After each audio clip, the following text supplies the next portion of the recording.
حضور نے دسترخوان پر تشریف فرما ہو کر کے حضور نے کپڑا اٹھایا تو حضور نے جب دیکھا کہ کھانا ہے تو حضور نے ایک روٹی لی اور چند بوٹیاں اٹھائیں اور ایک خادم کو بلا کر کے کہا جاؤ ہمارے گھر لے آؤ، میری بیٹی فاطمہ کتنے دنوں سے بھوکی۔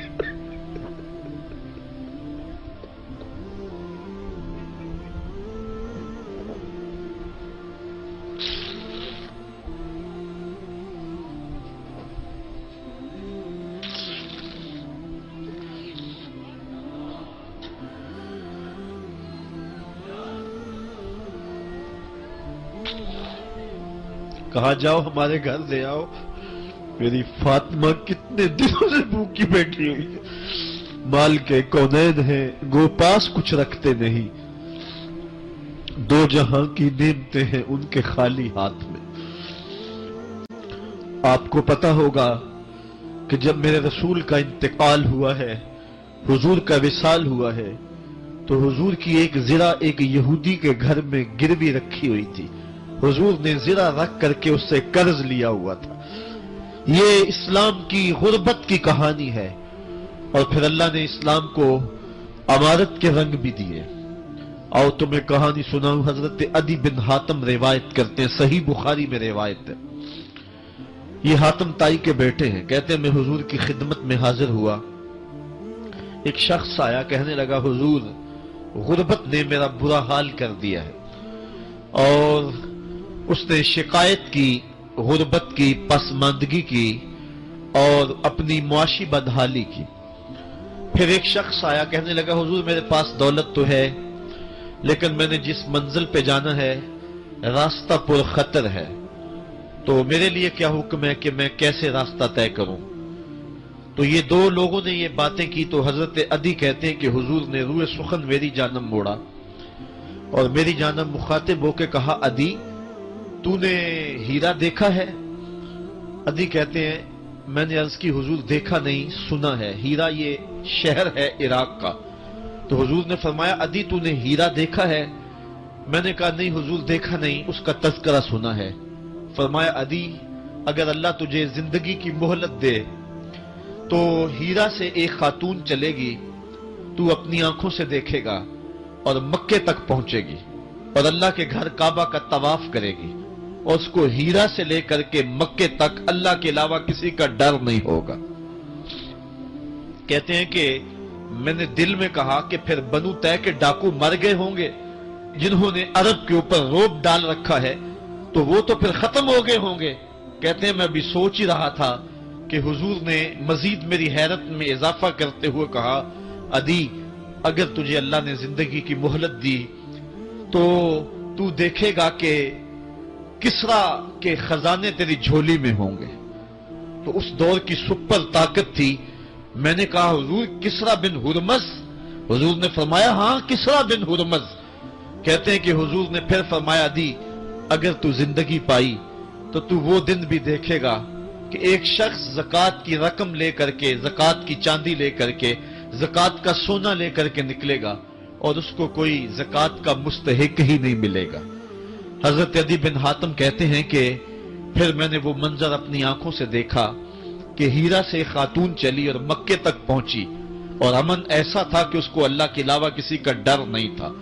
پھر وہ لمحے بھی میں نے دیکھے کہ کسرا بن ہرمز کے خزانے مسجد نبوی کے باہر پڑے ہوئے ہیں۔ تو کہتے ہیں تیسری چیز میں دیکھ نہ سکا اور میں نے لوگوں کو کہا کہ یہ میں تو نہیں دیکھ سکا، میری شاید زندگی وفا نہ کرے، اور اگر تمہاری زندگی وفا کرے تو تم دیکھنا میرے آقا نے جو فرمایا تھا دو باتیں تو پوری ہو گئی ہیں اور تیسری بات تم دیکھ لو گے۔ حضرت یحییٰ بن سعید فرماتے ہیں کہ حضرت عمر بن عبدالعزیز کا زمانہ تھا اور انہوں نے مجھے افریقہ کی جانب زکوٰۃ وصول کرنے کے لیے بھیجا۔ میں وہاں سے زکوٰۃ وصول کی اور پھر میں زکوٰۃ لینے والے مستحقین کو ڈھونڈنے لگا، تو کہتے مجھے کوئی مستحق نہ ملا۔ پھر میں غلام پکڑتا اور اس کے پیسے دے کے اس کو آزاد کرواتا چلا جاتا۔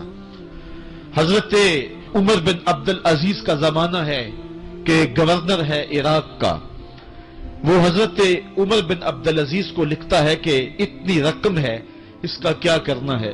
تو عمر بن عبد العزیز کہتے ہیں رقم لے کے یہاں نہ آنا، وہاں عراق کے لوگوں میں بانٹ دو، جو زکوٰۃ کے مستحق ہیں ان کو تقسیم کر دو۔ تو گورنر لکھتا ہے جو مستحق ہے ان کو دے دی، اب کوئی مستحق نہیں رہا تو میں کیا کروں؟ تو حضرت عمر بن عبد العزیز کہتے ہیں جو مقروض ہیں ان کا قرض اتار دو۔ تو کہتے ہیں کہ ہاں قرض بھی میں نے اتار دیا ہے، رقم پھر بھی بچ رہی ہے، کیا کروں؟ تو حضرت عمر بن عبد العزیز نے پھر لکھا جو شخص شادی کرنا چاہتے ہیں ان کا حق مہر ادا کر دو۔ میں نے کہا کہ وہ بھی کر دیا ہے، رقم پھر بھی بچ گئی، اب کیا کروں؟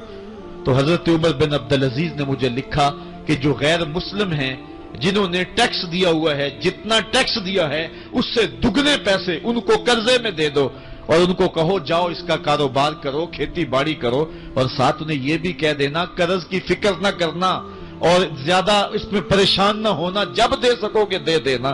یہ دور بھی پھر اسلام نے دیکھا اور یہ گھڑیاں بھی دیکھی، جب چتھڑے پہنے ہوئے تھے، جب پیبند لگے لباس پہنے تھے، جب پیٹ میں ڈالنے کے لقمہ بھی نہیں تھا، اللہ کا دین اس وقت بھی غالب تھا، اور جب گلیوں کے اندر ریشم بکھرا ہوا ہوتا تھا کوئی اٹھانے والا نہیں تھا، دین اس وقت بھی غالب تھا۔